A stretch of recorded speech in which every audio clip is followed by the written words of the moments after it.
Welcome to Moments with Marianne.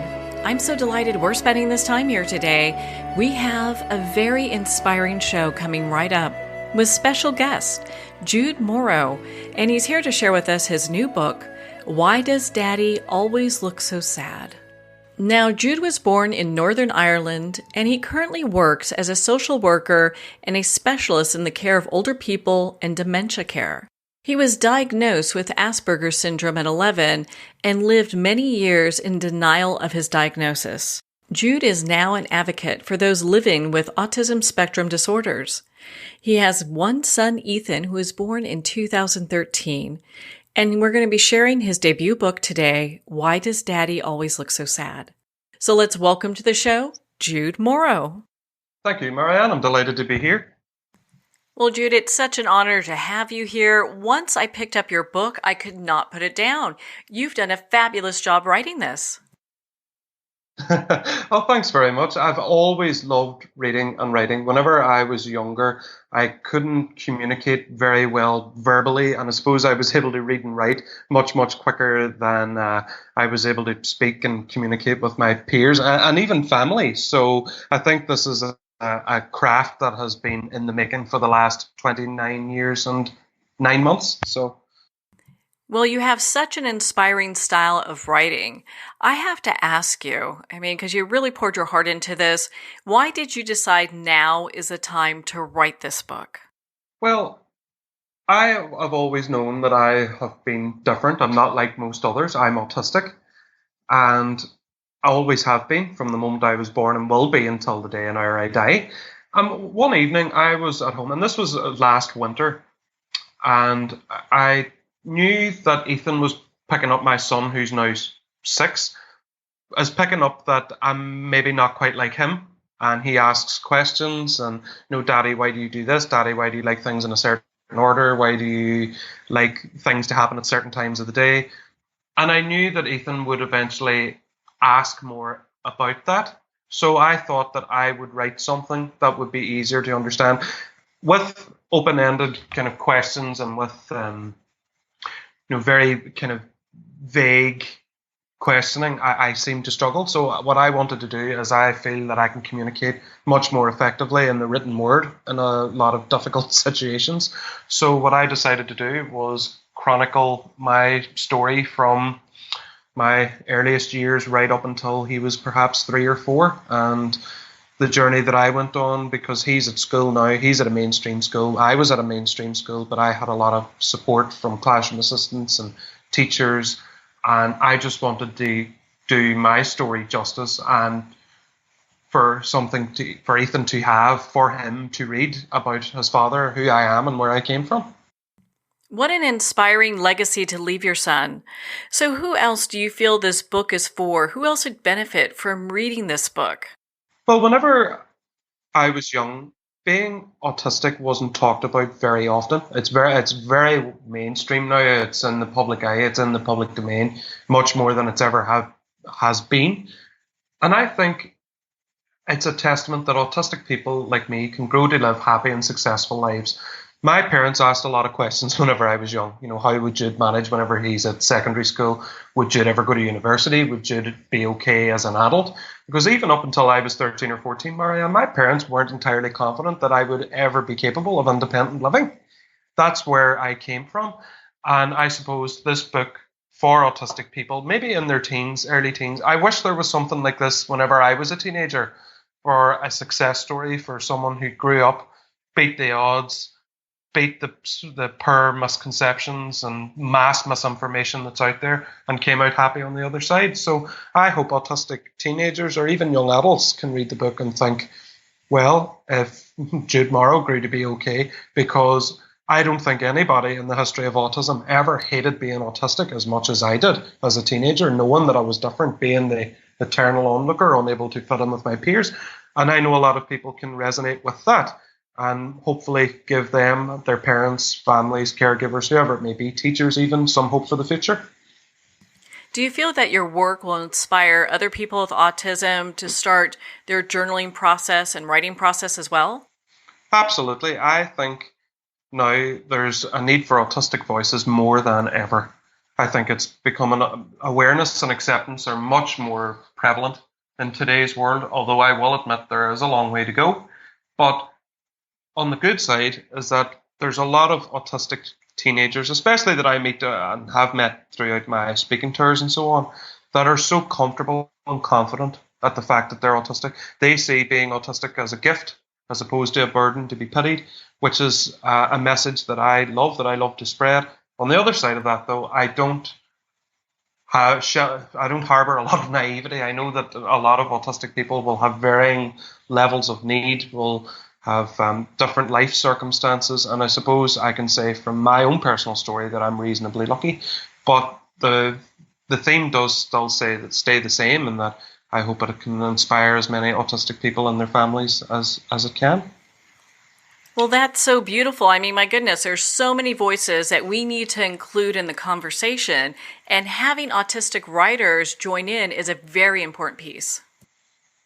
Absolutely. It goes to show that so many autistic people have lived throughout the ages, whether they've been confirmed to be or almost certainly were. But Einstein, even modern Hollywood figures like Tim Burton and Dan Aykroyd are becoming more open about being autistic and about how their autism has shaped their craft, whether it be for Dan Aykroyd, whether it's writing music, or Tim Burton and making his Oscar-winning films. It's that attention to detail, that being able to channel your passions and positive energy into something that you truly love and can change the world with it. And I think more people who are in the mainstream media coming out about being autistic is serving not only to help autistic people come to terms with being autistic themselves, but that being autistic is absolutely fine. I think it also gives teachers, parents, and loved ones a reference point for what is possible, because for so long, I think there's been this erroneous view. Absolutely. My story is, in terms of being an autistic child, it's totally unremarkable. I have gone through many of the same things that many autistic children all over the world go through, wondering why I have had a classroom assistant sit beside me all the time in school, not having many friends, having teachers rolling their eyes at me anytime I ask them a question, not being invited to birthday parties. I mean, these are issues and events and that happened to me while I was growing up that I think a lot of people will relate to. And I think the reason why, whenever I self-published the book initially, before it was taken on by Beyond Words, why it spread and became so positive so quickly, it was the fact that it was so similar to the story that the reader was going through as well. Without a doubt, then people can really relate to what you're going through. Perhaps they don't get invited to parties, or maybe they're really having a tough time. I think it's something that everyone can really connect with. Yeah, of course it is. And at the time, I was so keen on fitting in. I just wanted to be like everybody else. And I knew that I just wasn't. And that was my perspective then at the time. But it's funny that now as an adult, I get a lot more invites to parties and I simply choose not to go. As people would say, that's somewhat contradictory. Whenever you were a child, you longed to mix and go to children's parties. But that wasn't really the issue. I didn't long to go to children's parties. I longed to be like everybody else. And now that I'm open and proud at the fact that I'm not like everybody else, I embrace that. And other people can too. Well, you mentioned this before. You talked about autism as a gift. Why don't you share your thoughts on that? Absolutely. And I know that a lot of people would disagree with that sentiment, and I'll give you the reason why.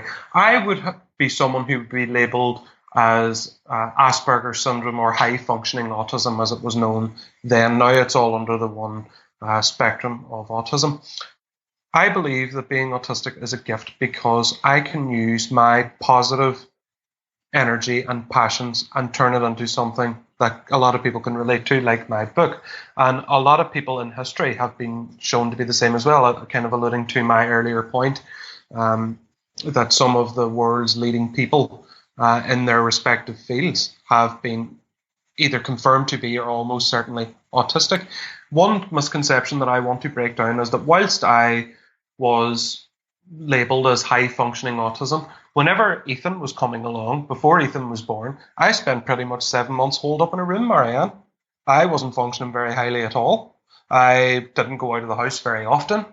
I didn't really talk to anybody. I only got up, went to work, and went home. I needed a lot of support and guidance from my family, who I was living with at the time. And as far as me being autistic, I would describe myself as being autistic in the absence of a learning disability. And one misconception that I want to break down, and I have found it a bit more prevalent, especially in North America, is that a lot of people would use the term autism to describe a intellectual disability, whereas I am autistic with the absence of an intellectual disability. And that's not to say that those with intellectual disabilities don't have gifts either. We all have our own gifts. Us as mankind all have our own special gifts and talents. But whenever it comes to autism, one of the symptoms, in inverted commas, as people would say, is obsessional behaviors. And with that, my obsession for writing, because it's not allowed to be called a passion, Marianne, if you're autistic, it has to be called an obsession. I used that passion to write my book. Mozart used his passion to write music. Michelangelo used his passion to paint the ceiling of the Sistine Chapel. Whereas in their time, they were called by their peers obsessive. That's where I wanted to add that having this focus on a particular topic that you love is the gift, and your gift, when shared, can change the world forever. You know, that's such an important piece. I mean, how boring would it be if we were all the same? And it's having that diversity, having those differences. You know, when we come together, we come up with some pretty amazing things. Absolutely. And I just want people to know, more importantly, that it's perfectly okay to be different. I didn't like being different. I knew I was different and did not like it. And I reflect on my childhood, teenage years, and even up to my early 20s, and think if I had have accepted and loved the fact that I was different then, maybe what would my life be like now? But for me, it was better late than never. I accept it now. I love it now, and other people can as well. How important is that? You know, I have to ask you, how would you like to see society change their views? I would like society to recognize that being autistic is a different neurotype. I think there's a lot of medical language used when the autism discussion is opened. For me, and even on my medical records, it says autistic spectrum disorder. Now, I don't view what I have as a disorder, so to speak. I think that being autistic is a different neurotype that doesn't necessarily affect intellect so much, although I do understand, as I cannot say enough, that there are many people who are also autistic but also have intellectual disabilities tied into it. I just want wider society to view autism as a gift like I do. I think it certainly is a gift, and without autistic people, the world certainly wouldn't be where it's at today. And that's what I want people to recognize. I think a lot of people see, whenever I actually ask people, if I'm doing training workshops with teachers or I visit autistic support groups and I ask parents, professionals, whoever it may be, about what autism is, a lot of the answers I get back are extremely negative. For example, it's for those who can't make eye contact, whereas I can make eye contact very well. Does that mean I'm not autistic? So there's a lot of misconceptions like that, and there's a lot of overly negative connotations attached, and that autistic people are antisocial. I think that's another misconception that people use, even though I have a select group of friends and a girlfriend and a son. I think that's another thing, and there's many autistic people out there who are in the same position as me. And I think that being autistic certainly is a different neurotype, the same way there's so many different neurotypes in the world. And that's what way ultimately I want autism to be viewed. Without autistic people, I don't believe mankind can be where it's at. Einstein, his passion was unlocking the codes and secrets of the universe, and with his obsession, as non-autistic people would put it, but whereas I would see that as his passion, it defines time, space, and the nature of reality. I mean, without these passions and drive, the human race simply wouldn't be where it's at. And I've said very, very frequently that I think it was probably the autistic Neanderthal that sat for hours and hours trying to find the first spark that created fire and create the wheel and so on. You know, Jude, there are so many things I learned from your book, and I so appreciate you writing this. I really appreciate the fact that you bring to the forefront the passion that autistic people bring to the table and how that's a burning desire. It is. And I would see myself as a very passionate and driven person. If I visualize something, I go for it.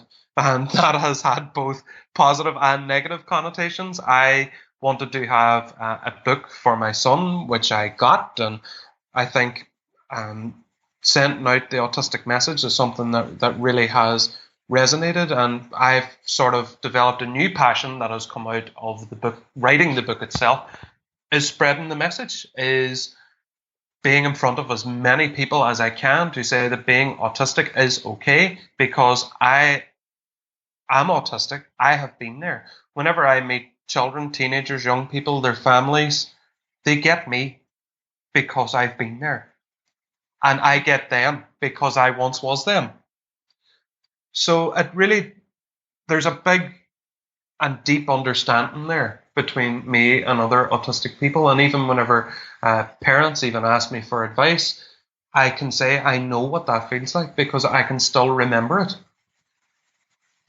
Well, I'm so glad that you're here to share this conversation with us.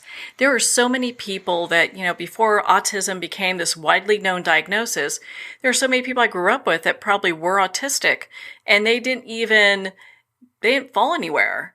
You have people with such great passions for certain things, and it's good that there's room at the table for everyone, and we need these varying points of view to elevate the discussion just in general. Of course there is. I mean, my door is open for every single autistic person in the whole entire world. And my book is for every single autistic person on the whole entire world. It's funny that whenever a lot of people do think of autism, they do think of small children. And I was once one of those small children. Now I'm 6'4" and I have a very well groomed beard. So I have grown up. I have been there. I've been through the school system.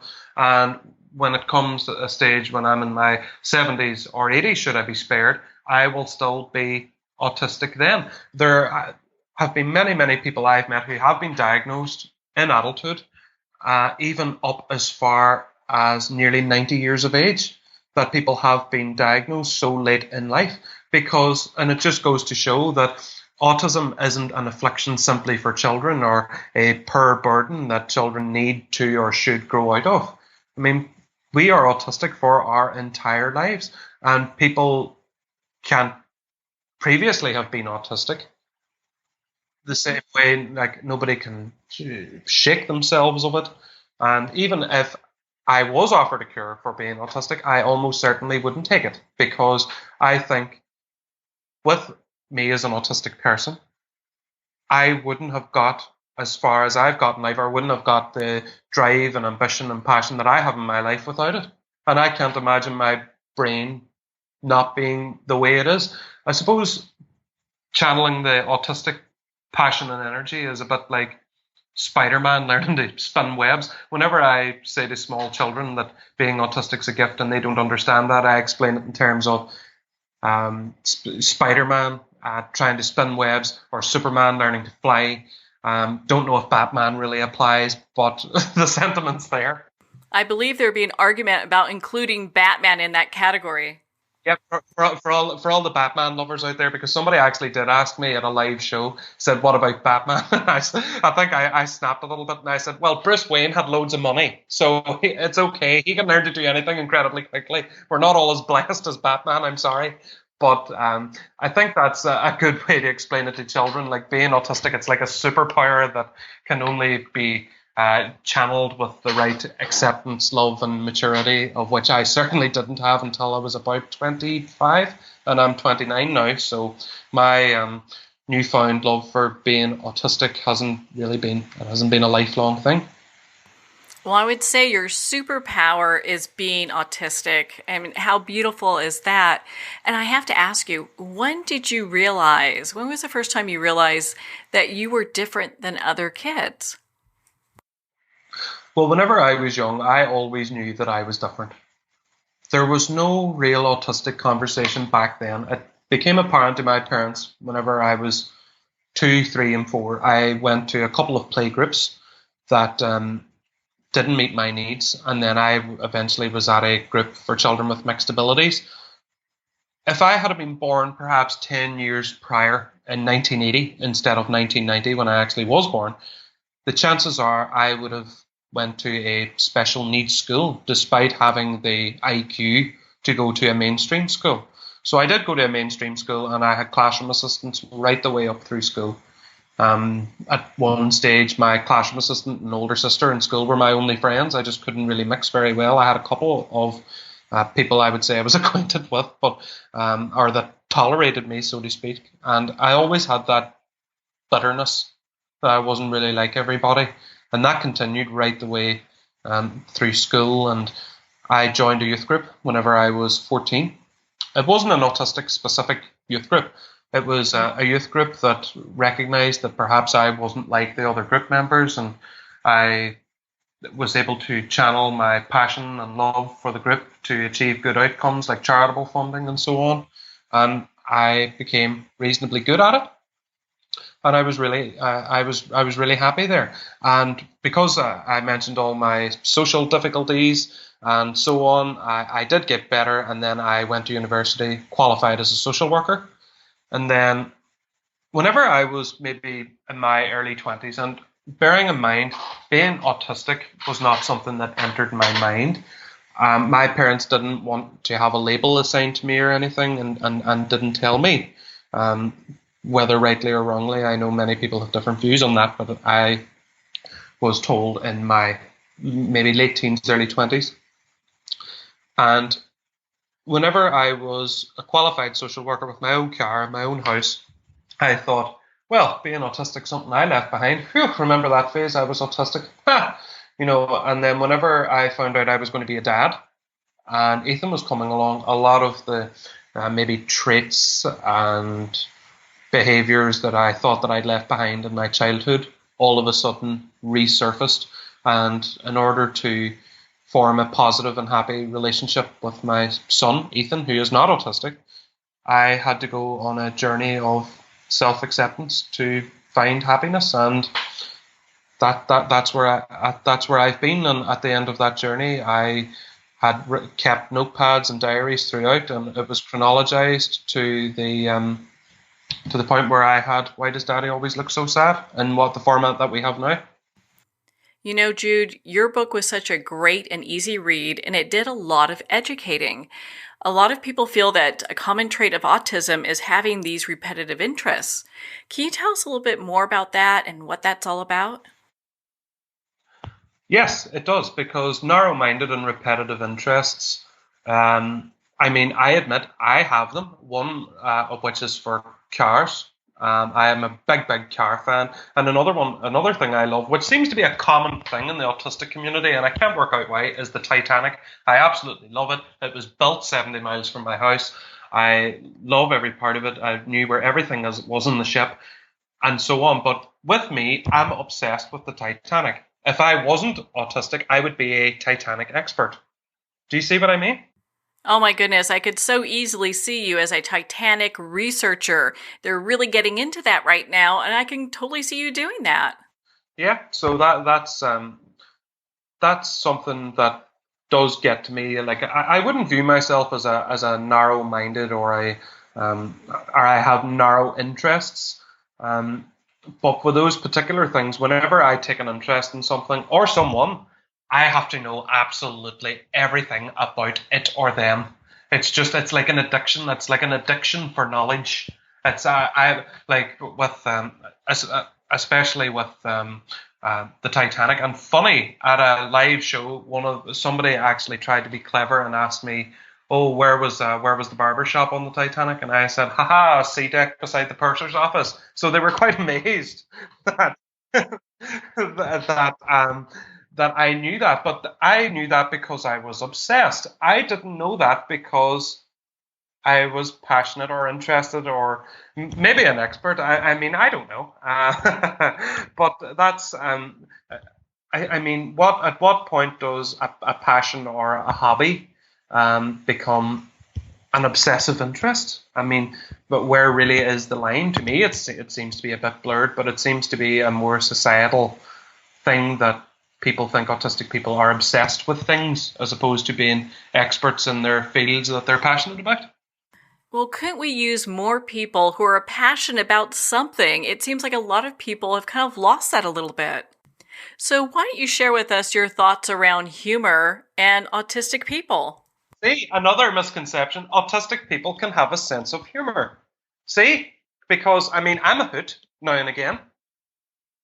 I'm quite eccentric. I'm quite outgoing. I'm quite wacky, and I'm happy with it. I suppressed it for so long, and although sometimes I don't get jokes and I don't get social cues because with my beautiful and understanding girlfriend Penny, if I say to her, "Penny, are you okay?" and she says, "Yes, Jude, I'm fine," I think, "Phew, Penny's fine. Thank." Oh my gosh, and you're in so much trouble when that happens. Yeah, but some things still pass me by. I admit that, but sometimes people have to spell things out for me. It's the same with Ethan as well. Sometimes, where in times gone by, he would have said things like, "Daddy, I'm thirsty," or "Daddy, the park. Wonder what's going on in the park," instead of saying, "Daddy, can we go to the park, please?"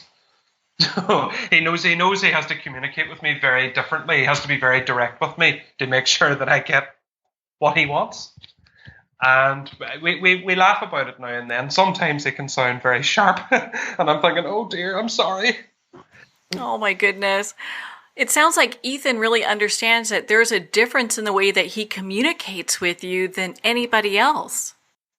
Yeah, he does. He knows that he needs to be very direct with me. He knows that I like a certain type of order. He knows I like the expected.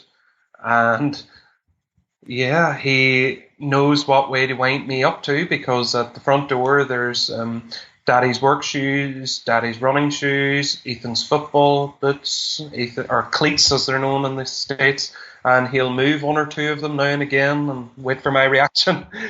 So he does know that I'm different to him, but he's a very empathetic and understanding boy too. He's full of love and happiness because I would struggle sometimes with crowded and unpredictable situations.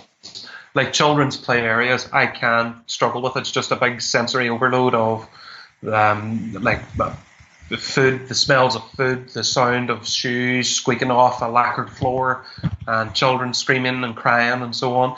And sometimes if I'm struggling, Ethan will come up to me and ask me, "Oh, do you want to go home now?"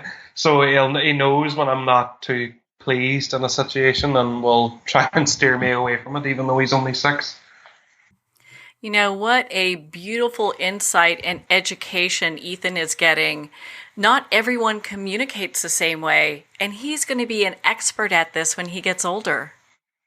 He will be an expert, and although why will he not be obsessed with it? Because he's not autistic. He'll not be obsessed with communicating with people differently. He will be an expert in it. Whereas with me, I did have to obsess a bit to learn to communicate more effectively with different people. I had to learn to adapt my communication style, and it's hard. It's not easy. Sometimes I can have issues with knowing my audience. So, and I think it's easier to express myself in the written word. And I don't think there's a lot that's open to misinterpretation in the book itself. Well, you shared with us earlier that you're a social worker. Why did you decide to go in that field? Because I enjoyed being at a youth group. I'd finally found something productive that I was good at. Whenever I was at school, I didn't like making things with my hands. I wasn't. I wasn't the most academic person that's ever lived.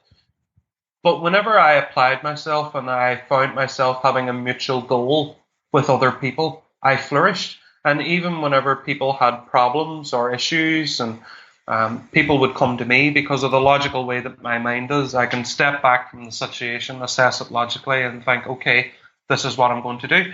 And I thought, okay, maybe I can do that as my career, and that's where being a social worker came from, and that's the methodology that I've used since I qualified back in 2012. Is the gift of being able to step back from a situation, assess it logically, and come up with positive outcomes for vulnerable people. Oh my gosh, we need more people in the world like that, having that kind of passion. We do. So, Jude, when we look at your life as an adult, what were some of the strongest support outlets that you've had? Well, whenever I was growing up, there wasn't many autistic specific support and guidance out there because it wasn't as mainstream and widely known as it is now.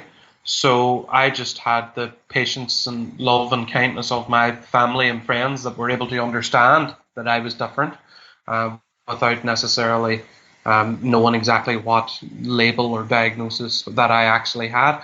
But what I would encourage people to do is to look at neurodiversity friendly websites to understand that what they have is not a disease, it's not a disorder, it's just a different neurotype to everyone else. And there's so many different organizations out there that do promote neurodiversity. And I don't believe that a lot of websites and supports out there that would see autism in a more pathological way is in any way helpful, because whenever I read them, I take things very literally, whether that's someone speaking to me verbally or things that I read. Whilst I understand that a lot of websites and so on are very, very well intentioned, it can cause some hurt and discomfort to autistic people. God, do I have a disease? Do I have a severe disorder? It's not that. Whilst in medical textbooks and this wider societal knowledge, probably yes, but ultimately it's just a different neurotype to everyone else. The same way people have different variants of eyesight or hearing or height or weight or anything else. It's simply a different brain processing method, the autistic way, as opposed to any other. So how can someone build their own support group if they're autistic? Well, there are a lot of autistic groups, charitable groups in every area. One question, that's a question that I'm very, very commonly asked at any live shows that I do, is, where can I get support? I would always encourage people to seek out the voluntary and charitable groups that do two things. One, it gives the autistic children a chance to meet other autistic children like them, just to feel that they're not alone in the world. And then for parents to meet with other parents, so they don't feel as alone in the world as well. Because I know my own mother, my love of my life and soulmate, found times quite lonely with me when I was growing up, because they just weren't as common.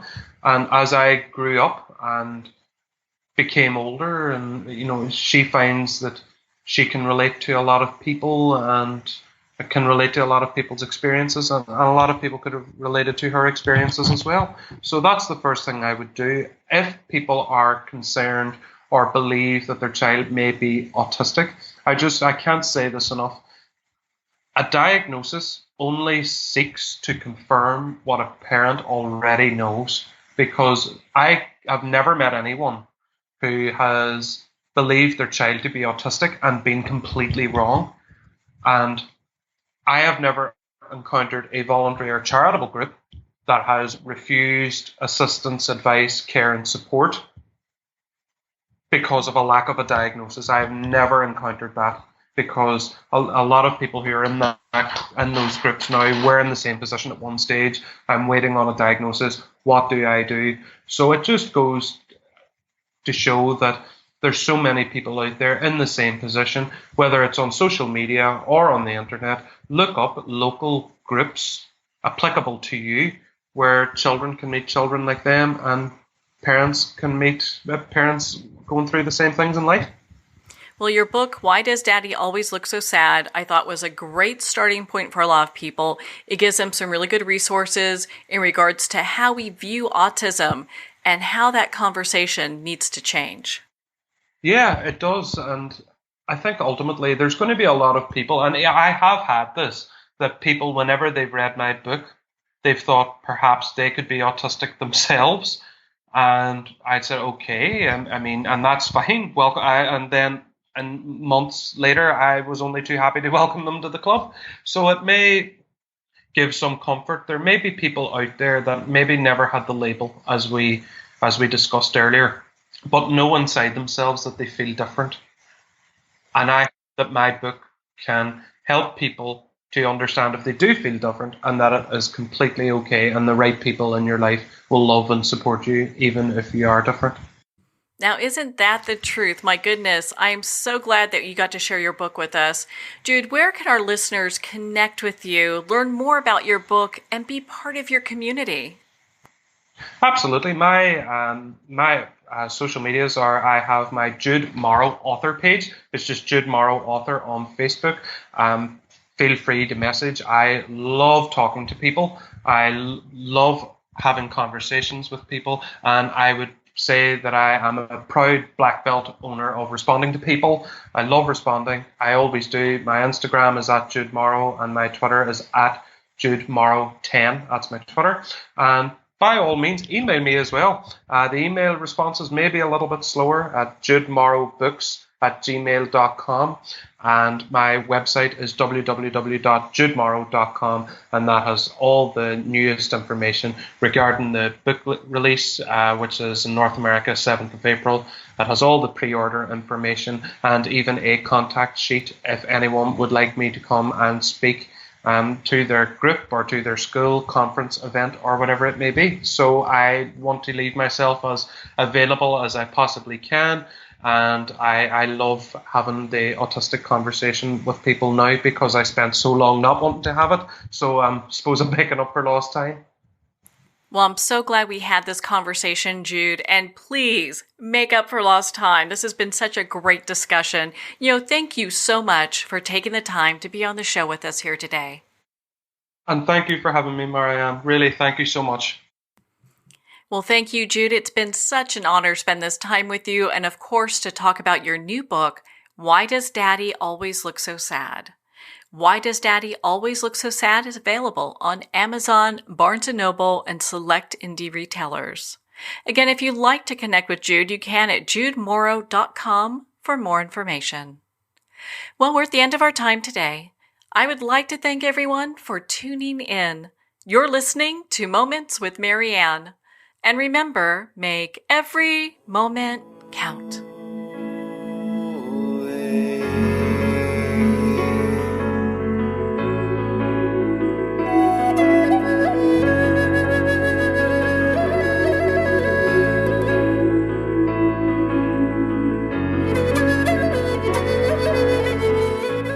In a single moment, your life can change. Moments with Marianne is a transformative hour that covers an endless array of topics with the best of the best. Her guests are leaders in their fields, ranging from inspirational authors, top industry leaders, business and spiritual entrepreneurs. Each guest is gifted and a true visionary, a recognized leader in her own work, and while teaching others to develop, refocus, and grow, Marianne will bring the best guest and sometimes a special surprise.